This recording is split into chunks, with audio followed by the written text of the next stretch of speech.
We good?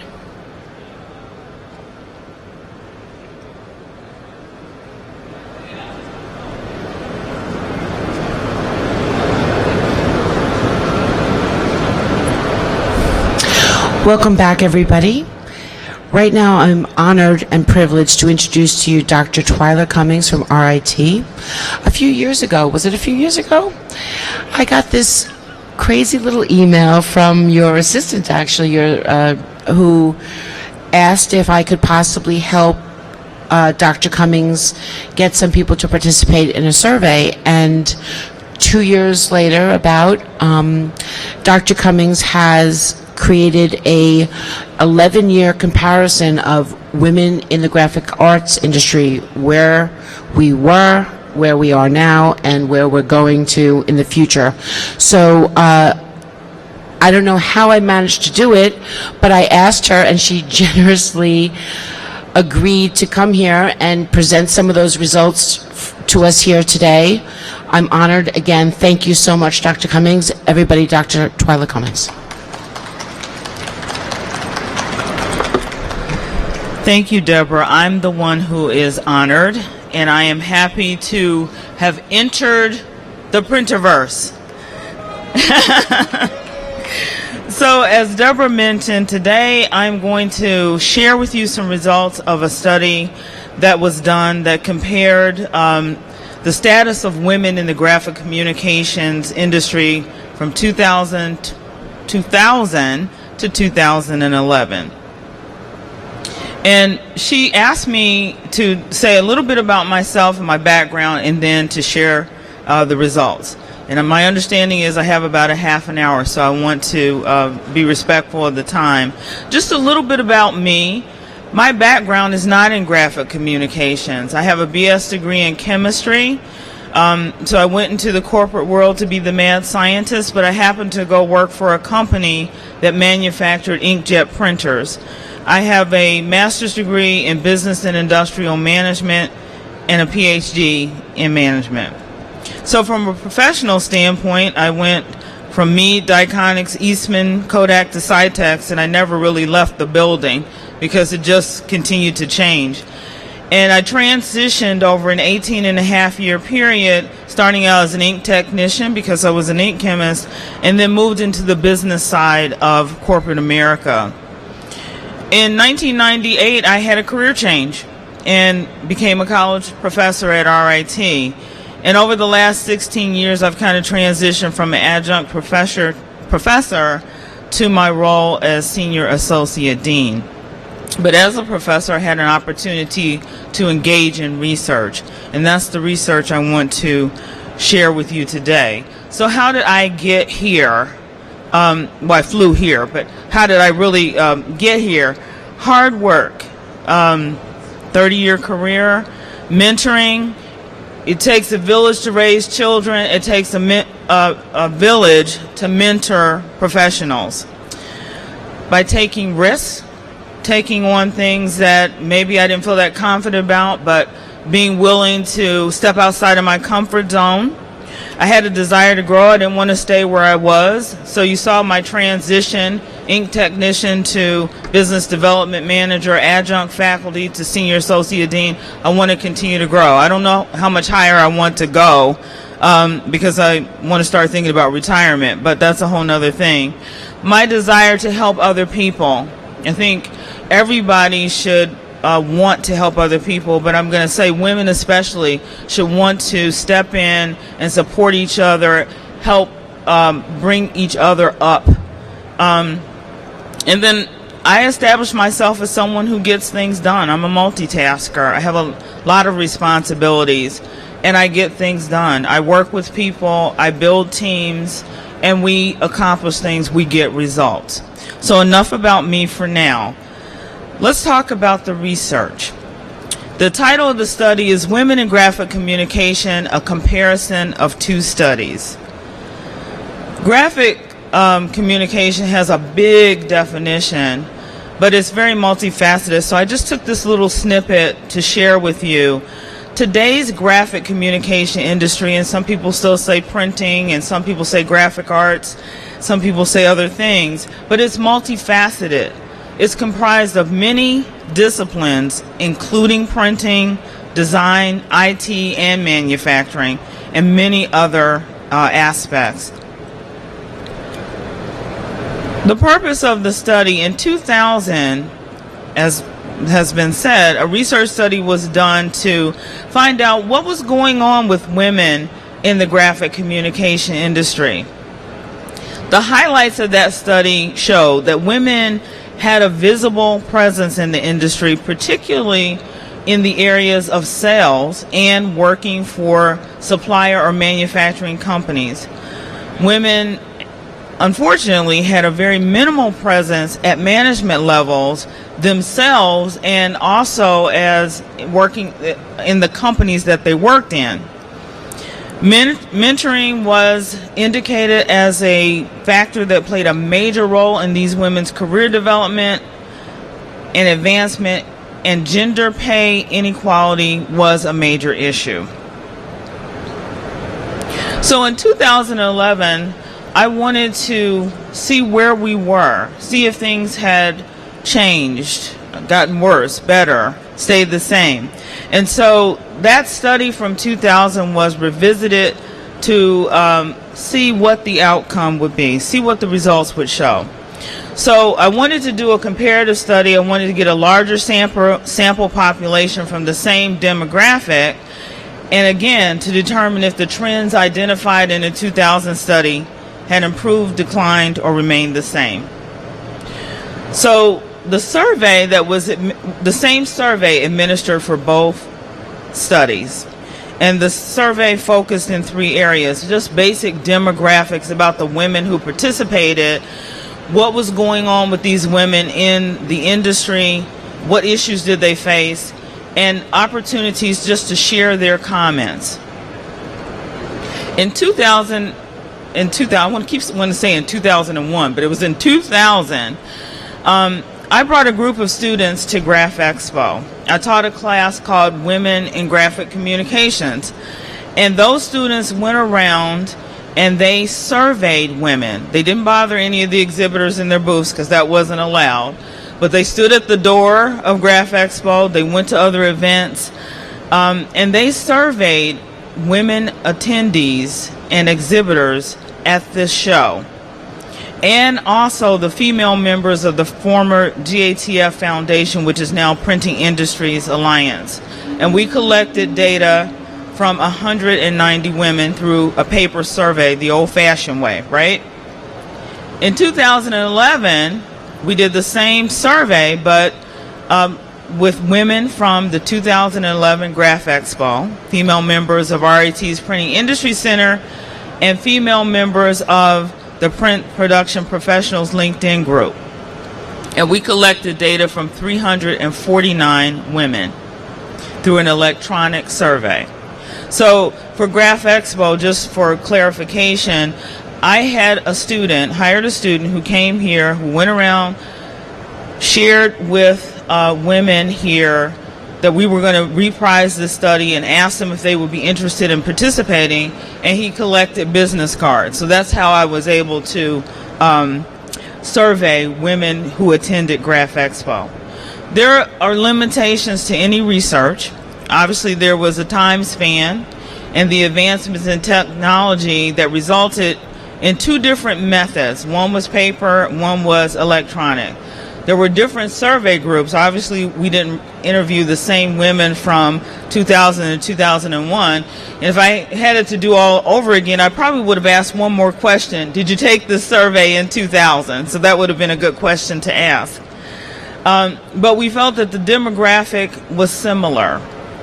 The sample size from both studies, although 2011 there were more, they're both still relatively small sample sizes for everybody that is employed in this industry. And the conclusions that we drew from either research study can't be generalized to all women working in graphic communications. So it came down to one very basic research question: how has the graphic communication industry changed relative to the status of women between the years 2000 and 2011? Interestingly enough, not very much has changed. And so I'll highlight 3 areas. Everything else basically the same. These are the areas, I can't turn that way, so these are the areas that we focused on in the survey. And the primary changes were in the area of primary job titles and areas. In 2000, most of the women worked in sales and marketing that took the survey, and 11.4 of those respondents were in management. In 2011, most of the respondents still worked in sales and marketing, but there were also business owners and in middle management. And 43.1% of the respondents were now in management positions. Also, going back to women's presence in the industry, in 2000, the majority of the respondents had been in this industry 1 to 10 years. In 2011, the majority had been in the industry 20 plus years. And then the third major change was women in management. In 2000, 62% of the respondents said they worked for companies where less than 10% of the women that they worked with were in management positions.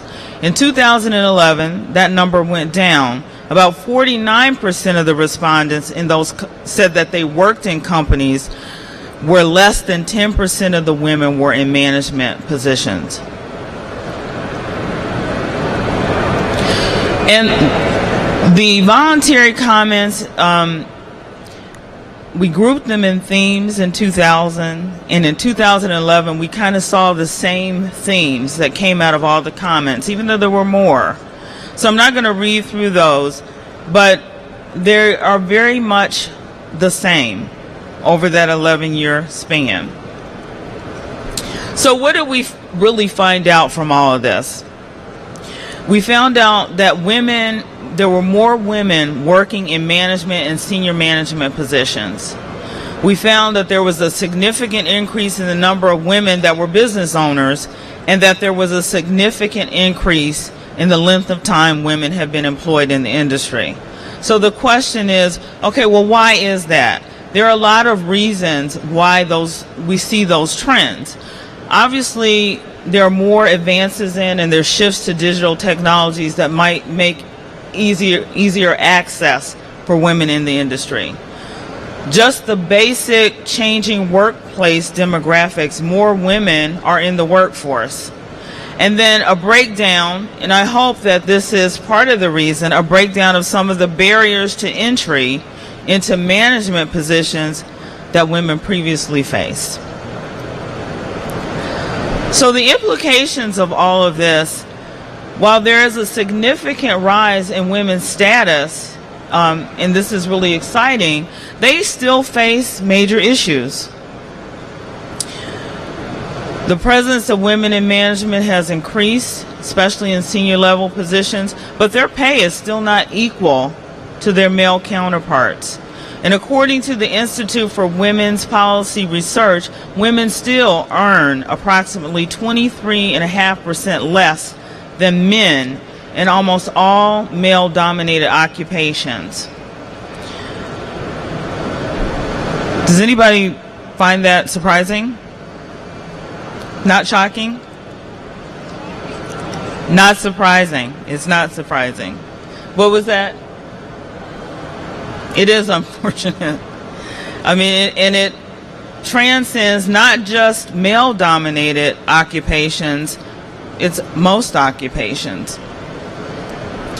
So what is the implication for the academic and the business sectors of graphic communications?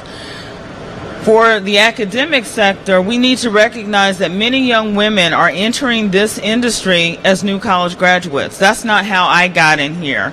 I mean, I was a new college graduate, but I wasn't a graduate out of a graphic communication program. Educational institutions need to prepare students, not just female students, but all students, for success in the industry. Topics such as salary negotiation, management, and organizational strategy really should be part of the curriculum. And again, for all students, not just female students. From a business standpoint, the findings from this research can be very useful in helping companies successfully recruit, develop, and retain female professionals. Retention is a big problem. You may hire women professionals, but keeping them in your company is a problem. We have that same problem at RIT. So most companies don't focus on retention. They focus on recruiting. Okay, I've made my numbers, my quotas, and then you're on your own. So it's very important that all businesses embrace that. So in summary, there are more women in managerial positions. This is what this research showed us in the comparison of the two studies, with increased longevity. A positive of all of this is that there are more women now available to serve as role models and mentors, not just for new women coming into the industry, but for women that are currently in there, for their peers. There are opportunities for talented women to successfully run their own businesses, and many do. Hope many will continue to do that and be service providers to graphic communications companies. More women in the industry will allow new female entrants to see more people that look like them. I've been coming to Graph Expo for more than 20 years, and I still see mostly men. You're all wonderful. You're wonderful. But I still see mostly men. It is important for women to be aware that these challenges exist, and they shouldn't be deterred from pursuing their career goals because they exist. The outcome of this research suggests that women make up an integral part of the graphic communication industry. They're in management positions, they're in marketing, they're in sales, they own businesses. And for those of you who had opportunity to hear Frank Romano's presentation yesterday on the future of the American printer, yes, I saw you there. You were great. The companies are getting smaller. There are not as many large companies with a large number of employees. They're getting smaller. That's an opportunity for entrepreneurs. Why can't those entrepreneurs be women? It is hoped that the results highlight the important role that women play in the future success of the industry, and it's also hoped that it will educate and inform stakeholders about the challenges women still face and send the message that more work is needed to support diversity and inclusion in the workplace. And I realized that I didn't make one point. In 2000, what the respondents said was their main challenges was pay inequity, resentment from male peers, and being passed over for promotion. In 2011, the response was exactly the same. Pay inequity, resentment from male peers, and being passed over for promotion. Thank you. Questions? We definitely have questions. Thank you so much. Actually, when I posted the results in my LinkedIn group, something that came up that hit home a lot was the teaching of salary negotiation. That it should not just be, it should be part of every college curriculum, not just here. But my question is, how are you supposed to know what the appropriate salary is? Should you just assume it's 23% higher than you're being offered? Or are there some men out there who are saying, psst, by the way, this is what I'm making? Well, I think there's a lot of ways. If we talk about it from the student perspective, most colleges have co-op offices or career placement offices. Ron knows I can't get the name right, but career services and placement, and they have that data. They can tell you what is a standard starting salary. You need to be informed going in. I had a student in my office, not a female student, but he came into my office. This was before every student had a cell phone. And he said, "Can I use your phone because I want to make a call to an employer that has offered me a position?" And so he called, and I listened to him talking, and he says, okay, 55,000. Yeah, no, he's going to live in New York City. 55,000 is like $5. And I was writing notes and saying, no. Tell him you'll call them back. And so he finally said, could I call you back? I said, why would you accept the first thing that they offered you? I mean, employers, maybe not all, but they have budgets, they have ranges, they have a low to a high. Why would they start with the highest? You have to assume they're going to offer you the lowest. And always ask for more to negotiate. Even if you think it's a great salary, still ask for more. So the 23.5%, I think if research data says that, and we've been hearing that for years, then I think that that's information young women should take with them when they're negotiating salary and say, research data says, and I want to make sure that I am being paid equitably, because it's possible, very likely, that you're not. So I hope that answers part of the question.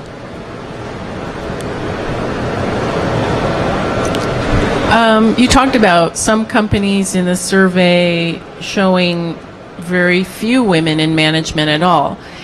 Is there an advantage for a woman to go after a job like that with a company, or should she go and look for companies with more women? Well, I think it depends on the size of the company. A very large firm with very few women in management, you really have to get a sense for what is the culture there. You might be in a situation where there's very few women, period. That's number one. And how would you as an individual feel working in that kind of environment? And not to suggest that the men you work with aren't wonderful, but what does that mean to you as an individual to be in that environment? That's the first thing. And then if there's not a lot of women in management, that may suggest that there's not really an upward path for you. Or maybe you'll be the trailblazer. I don't know. But I think that if you have an opportunity, if someone has that honest discussion with you to say that we don't have a lot of women in this company, but we're trying to change that. I don't think many people are going to say that, but that would be significant. You can't change people's perceptions and what they think. I'm sure many of us have been in situations where maybe you're one of very few women, you're the youngest person. I've been in a situation where I've been the only woman, the youngest, and the only person of color. And there may be that perception that you're there because you're female and we needed to diversify. You can't change that.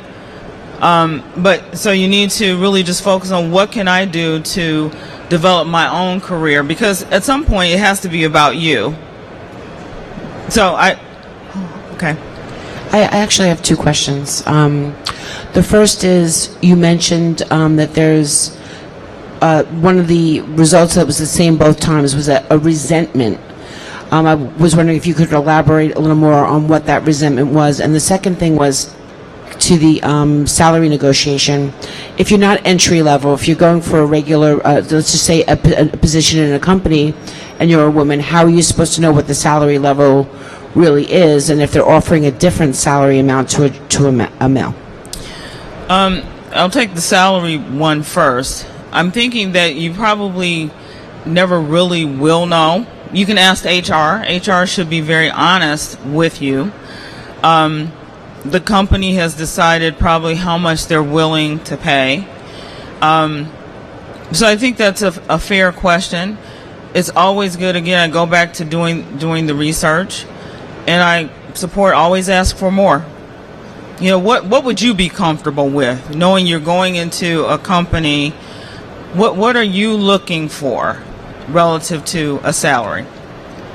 The second one about the resentment, a lot of that came out as far as what type of resentment came out in the voluntary comments.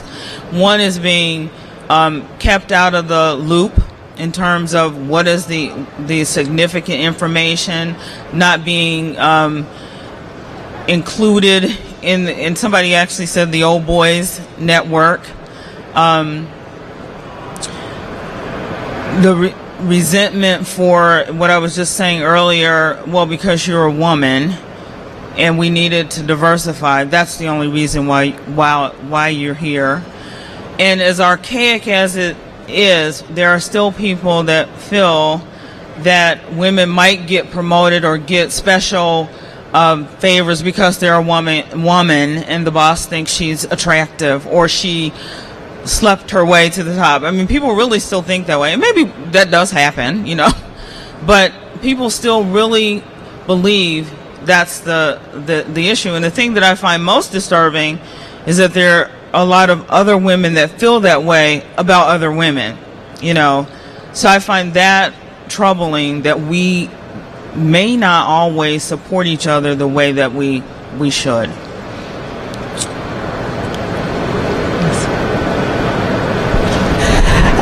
You just touched on something I was going to ask about.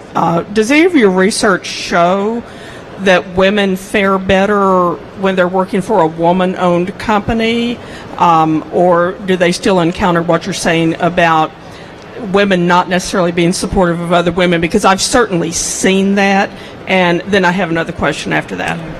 And no, my research didn't touch on that, but I would agree with you, and I have seen that.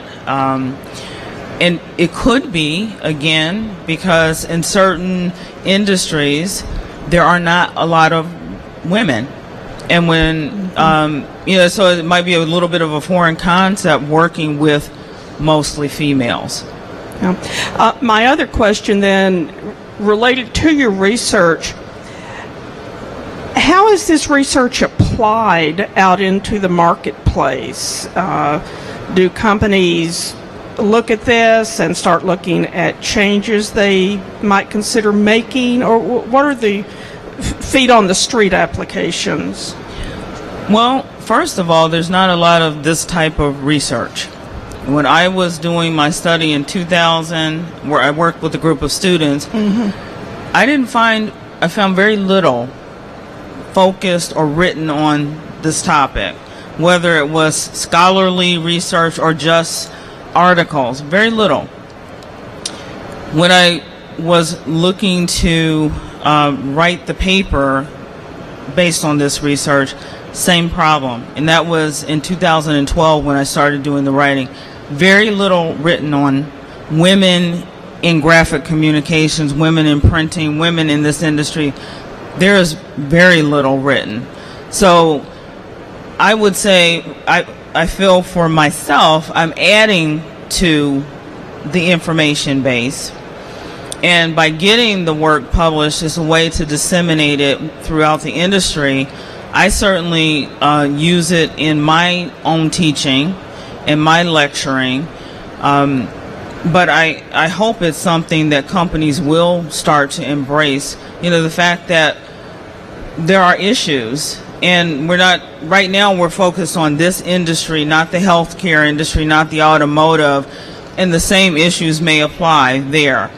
But I hope that companies within this realm will embrace it and say, oh, well, maybe there is an issue. Maybe I need to be more sensitive to this. Maybe I need to pay attention to this. And when I say companies, not just the men in those companies, women too. And what you're saying then, you know, what you find are opinions and facts. You have a mix of both. But it seems that it may be as much as anything, because I think there are a lot of women in the printing. Well, I know there are. So it may be a more a matter of how do we find our voice? How do we set our goals? And I wonder if your research kind of feeds into that potential. I think that it could, and I think it's very important that we have a lot of structured programs like at RIT, Clemson, Cal Poly, and they are graduating wonderful students, many of them female. So there are more, versus in my day, there are more females that are graduating out of programs that are coming into the industry. And I think in the next 10 years, you're going to see the results of that being infused. One of the things that I didn't talk about in this presentation, one question we asked was, were you in another industry before you were in this industry? And a good percentage of women didn't start out here.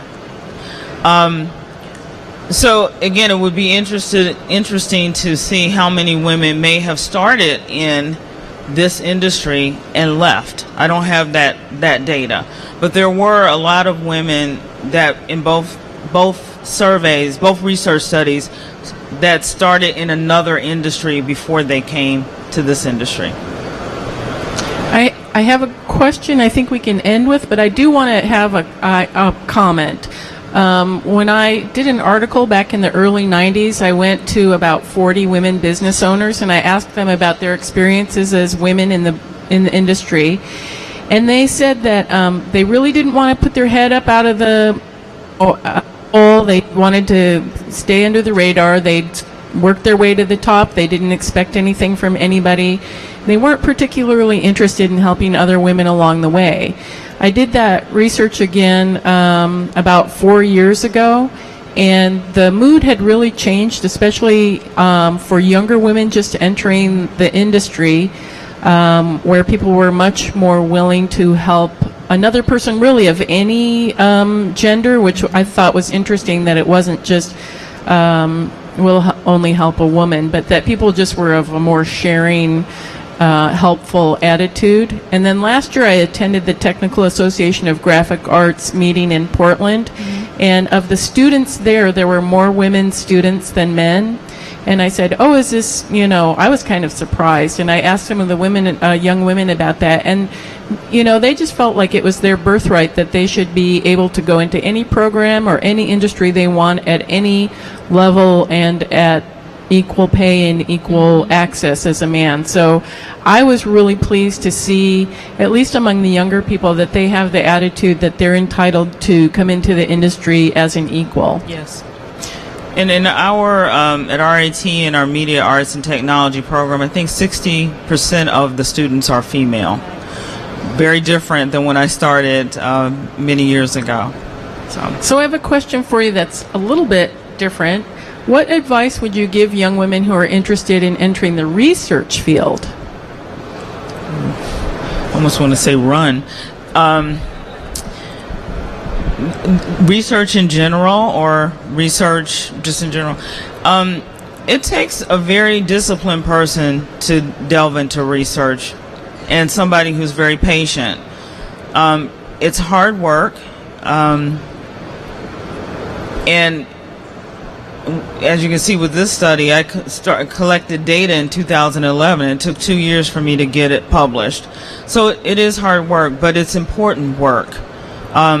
Research is how we learn and how we share knowledge with other groups. And I think for anybody in the academic realm, obviously you have to engage in research. But I would say that they should look for a career in the academic sector or with a foundation or not-for-profit. So thank you all. You all were great. I really appreciate it. Thank you. Thank you so much, Dr. Cummings.